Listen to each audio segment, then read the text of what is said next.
خیلی زیبا عکس و شما واقعا نظرمون رو جلب کردید. واقعا نظرمون رو جلب کردید ازتون عکس مرسی. فقط عکس؟ میخوایم از کسایی که خوشتیپ و خوشگلن اونجا عکس بگیریم. بعد خواستیم از شما عکس بگیریم، شما انتخاب شد. دست شما در نکن. الان فیلم که نمیگیریم؟ نه فقط شما خیلی خوشگلین. مرسی.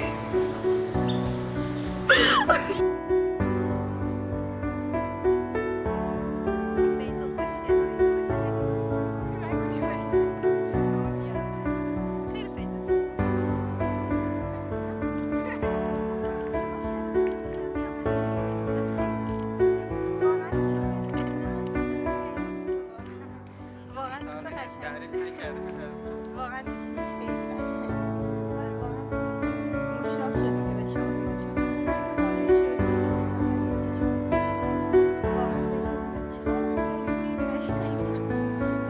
به افراد خوشتیپی مثل شما احتیاج داریم. شیخی بکو.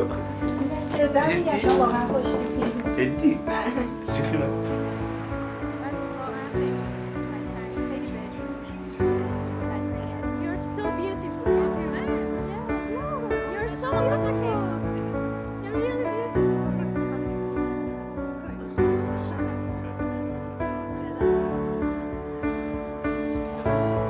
شما واقعا خوشتیپ و خوشقد هستید.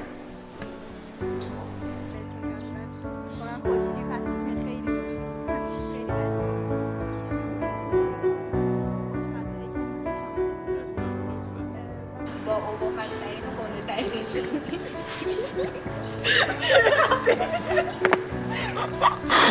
شما خوشگل و خوشتیپ باشید که باید خب آره این چیزی که خودم میدونم چیز جدیده. مرسی. لطفای معروف و خوشخندم اینجا عکس کنید. بعد شما رو انتخاب کردید. متشکرم. مرسی. بعد شما خیلی زیبایی. مرسی. قربونتون.